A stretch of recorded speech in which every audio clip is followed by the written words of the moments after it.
Bismillahirrahmanirrahim. Assalamualaikum warahmatullahi wabarakatuh. Semangat pagi, pagi, pagi. Salam kenal Bapak Ibu semuanya. Salam anti korupsi.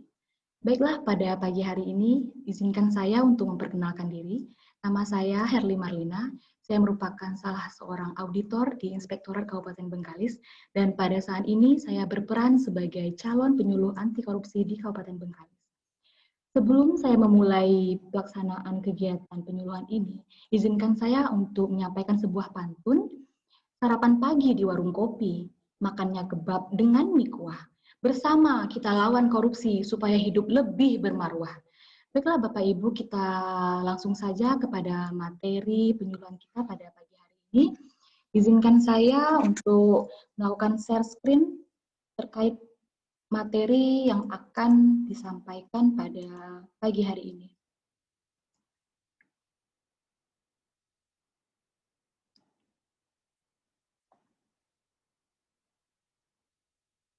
Baiklah, pada pagi hari ini kita akan membahas mengenai korupsi. Menuju Indonesia yang bebas dari korupsi. Sebenarnya tujuan dari penyuluhan kita pada pagi hari ini yaitu untuk memberikan pemahaman terkait korupsi. Apa itu korupsi? Apa faktor penyebab terjadinya korupsi? Bagaimana dampak korupsi tersebut dari berbagai sektor? Terus apa dasar hukum dan upaya-upaya pemberantasan korupsi yang telah kita lakukan? Delik tindak korupsi apa saja yang ada di Indonesia? Serta menumbuhkan semangat anti korupsi bagi para aparatur sipil negara, khususnya yang ada di lingkungan Inspektorat Kabupaten Bengkalis. Korupsi, apa itu korupsi? Pengertian korupsi ini berkembang dengan begitu banyak definisi. Hal ini disebabkan karena definisi korupsi itu dapat ditemui dalam berbagai perspektif, baik melalui arti kata secara harfiah, pendapat berbagai pakar, maupun berdasarkan legislasi yang mengaturnya. Di sini dapat kita lihat bahwa pengertian korupsi tersebut dapat dilihat dari Kamus Besar Bahasa Indonesia, Back Law Dictionary, berasal dari asal katanya seperti apa, menurut Transparency International TI, dan menurut hukum di Indonesia. Namun, secara umum, korupsi itu dapat diartikan sebagai perbuatan yang busuk, buruk, jahat, tidak bermoral, tidak jujur, menyimpang dari kesucian atau kebenaran, penyimpangan dan penyelewengan, penggelapan uang negara atau perusahaan, penggelapan jabatan dan penyalahgunaan wewenang, perbuatan menyuap atau menerima suap, yang semuanya itu untuk kepentingan pribadi dan orang lain atau kerabat atau kelompoknya. Jadi faktor yang menyebabkan terjadinya korupsi itu ada dua, faktor internal dan faktor eksternal. Faktor internal itu bisa berasal dari sifat rakus, merasa serba kekurangan, tidak kuat iman, gaya hidup mewah, malas berusaha dan malas bekerja, serta suka menggantungkan diri dengan orang lain. Sedangkan faktor eksternal merupakan faktor yang berasal dari luar, pengaruh dari luar seperti dari keluarga, dari teman-teman pergaulan, di tempat kerja misalnya, masyarakat sekitar, dan organisasi. Kemudian kurangnya pengawasan dari institusi tempat kita bekerja. Lalu tidak adanya kepastian hukum, kebutuhan ekonomi yang semakin meningkat, serta adanya kepentingan politik. Dampak korupsi dapat kita lihat dari berbagai aspek, diantaranya seperti aspek ekonomi, terhadap aspek lingkungan misalnya. Di sini kalau kita lihat dampak korupsi terhadap aspek ekonomi, yaitu menurunnya daya beli masyarakat. Misalnya harga barang menjadi mahal sehingga tidak terjangkau oleh masyarakat, menciptakan biaya yang tinggi, kriminalitas tinggi, dan sebagainya. Jika dilihat dari aspek politik dan demokrasinya, korupsi ini dapat merusak sendi-sendi kehidupan politik dan demokrasi. Hilangnya kepercayaan rakyat terhadap pemimpin negara dan lembaga politik. Sedangkan dampak terhadap hukum mengakibatkan hukum tidak dipatuhi oleh rakyat, terabaikannya kepastian hukum dan keadilan, tidak adanya kedamaian dan ketentraman hidup, dan masyarakat terlihat kacau sehari-harinya. Sedangkan dampak korupsi terhadap pertahanan dan keamanan negara dapat menyebabkan negara lain bisa mengintervensi seluruh negara, melemahkan kekuatan alutsista militer dan kepolisian, serta mengundang penjajahan asing untuk masuk ke negara kita, untuk menguras kekayaan alam yang ada pada negara kita. Sedangkan dampak korupsi terhadap lingkungan dan sumber daya alam, misalnya menurunnya kualitas dan sumber daya alam, menurunnya kualitas lingkungan, dan sebagainya. Sedangkan dampaknya terhadap otoritas pemerintah, yaitu pemerintah menjadi tidak dipercaya oleh masyarakat.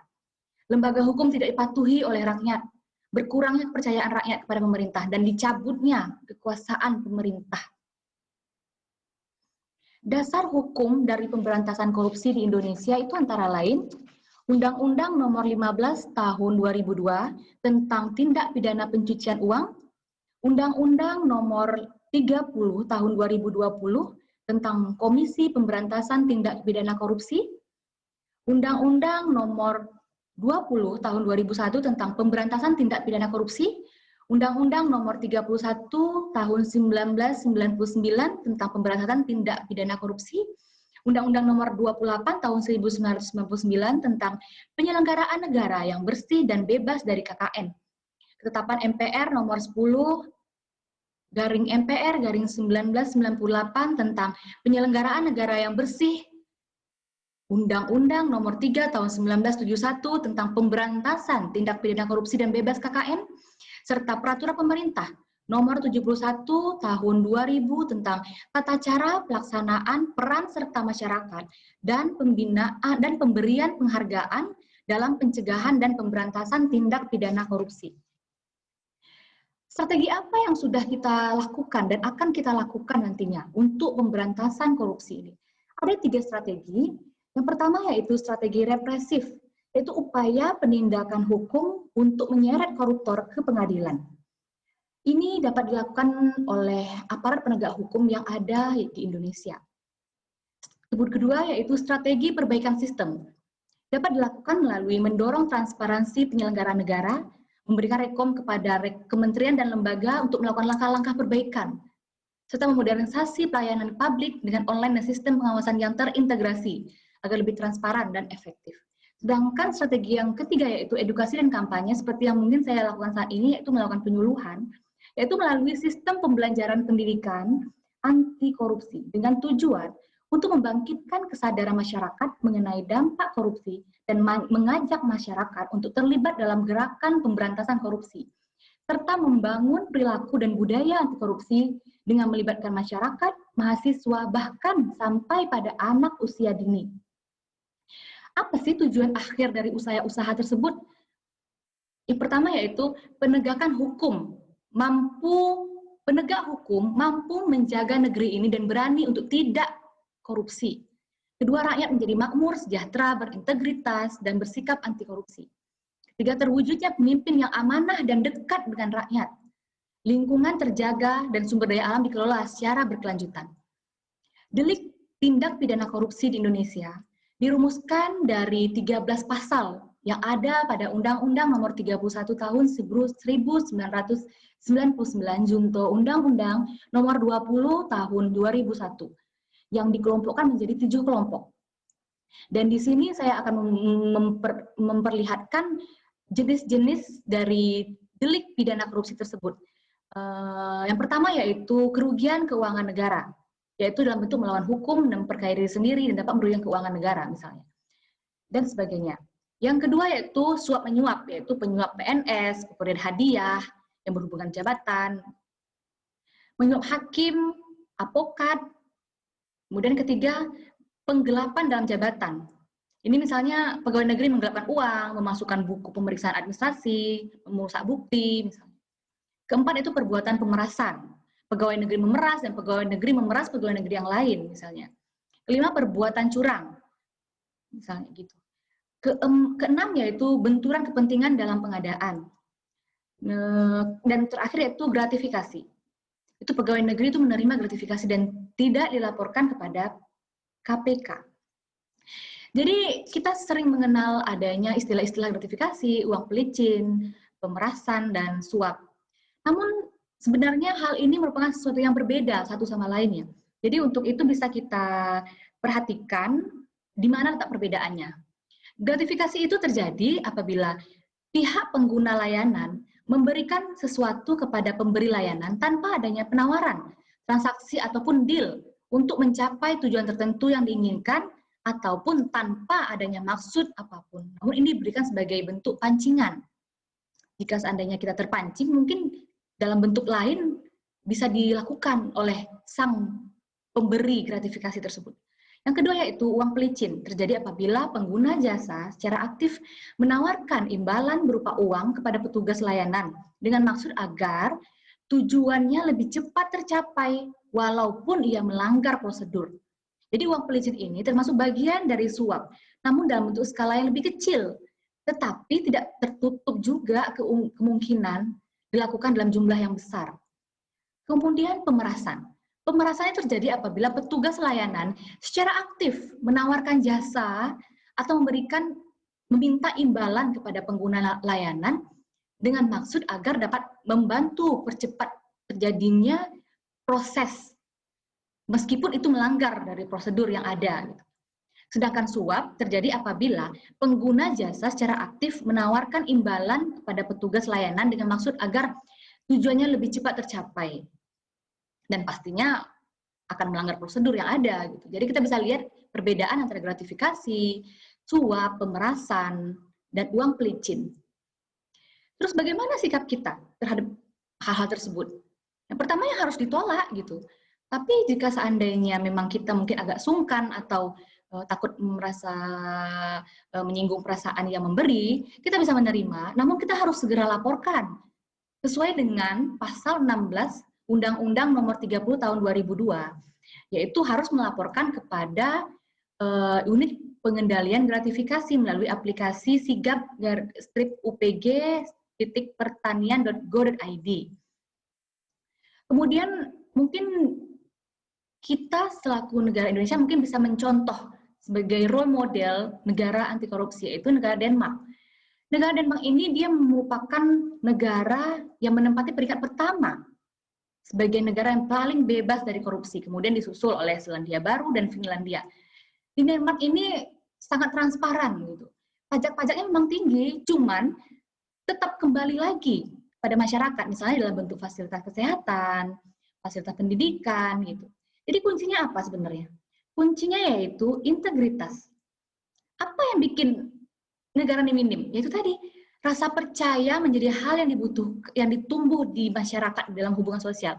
Jadi masyarakat mempercayai pimpinan pemerintah sehingga pemerintah memiliki rasa tanggung jawab terhadap rasa kepercayaan yang telah diberikan oleh rakyat, sehingga pemerintah berusaha untuk menjalankan roda-roda pemerintahan dengan baik. Dan karena adanya rasa percaya ini, rasa kepercayaan oleh masyarakat, sehingga rasa nilai integritas yang ada pada pemimpin-pemimpin di Denmark itu menjadi semakin tinggi. Dan integritas politik inilah yang menjadi kunci untuk melawan korupsi. Jadi, karena adanya rasa percaya integritas ini, maka pejabat memberikan kebebasan tinggi dalam sampai akses bebas dalam menginformasikan pengeluaran publik, sehingga mereka dalam melaksanakan roda pemerintah merasa nyaman, tenang, karena apapun yang dilaksanakan itu telah sesuai dengan aturan-aturan yang berlaku, tanpa adanya rasa was-was akan dilaporkan ke sana, ke sini, karena mereka merasa mereka sudah sesuai dengan aturan yang berlaku, melaksanakan apa yang seharusnya dilaksanakan. Jadi kita harus tahu dulu, integritas itu seperti apa gitu. Integritas itu merupakan bertindak secara konsisten terhadap apa yang dikatakan dengan apa yang akan dilakukan, sesuai dengan nilai-nilai yang dianut, yaitu nilai-nilai yang berasal dari kode etik di tempat dia bekerja, dan nilai-nilai masyarakat ataupun nilai-nilai moral yang ada pada diri kita masing-masing. Tentunya kita bisa tahu nilai-nilai yang ada dan harus kita laksanakan dalam melaksanakan pekerjaan, misalnya ada kode etiknya, ada aturan-aturan yang harus kita patuhi gitu. Jadi kita untuk memberantas korupsi harus meningkatkan rasa integritas yang kita awali dari diri kita sendiri. Dengan adanya integritas pada diri kita, mungkin nantinya kita bisa akan perlahan-lahan menularkan rasa nilai integritas itu kepada orang-orang terdekat kita, misalnya dengan keluarga kita pertama, dengan tetangga-tetangga sekitar, masyarakat, dan akhirnya seluruh rakyat Indonesia akan memiliki nilai integritas yang tinggi. Sehingga diharapkan seluruh rakyat Indonesia memiliki nilai integritas yang tinggi, dan korupsi di Indonesia akan mudah untuk kita selesaikan dan akan mudah untuk kita basmi. Jadi saya menghimbau khususnya untuk diri saya sendiri, juga untuk bapak-bapak dan ibu-ibu sekalian, untuk dapat melawan korupsi. Saya perempuan anti korupsi. Ayo lawan korupsi. Demikianlah sharing kita pada kesempatan kali ini, dan saya sangat berharap dengan adanya penyuluhan terkait anti korupsi kita pada pagi hari ini, kita dapat lebih berkomitmen untuk bersama-sama meningkatkan integritas kita demi mewujudkan pemerintahan yang bersih dan bebas dari korupsi. Sekian dari saya, dan dimohonkan untuk dapat mengisi form evaluasi penyuluhan yang nantinya akan di-sharing ke grup ASN Inspektorat Kabupaten Bengkalis. Dan di sini saya juga mengucapkan terima kasih atas perhatian Bapak-bapak dan Ibu-ibu sekalian, dan mohon maaf apabila di dalam penyampaian saya ada yang kurang berkenan dan masih terdapat banyak kekurangan. Sebelum saya tutup, izinkan saya untuk menyampaikan sebuah pantun. Jalan-jalan ke Penampi, singgah sebentar ke warung nasi. Hari gini masih korupsi, malu sama anak istri. Wassalamualaikum warahmatullahi wabarakatuh.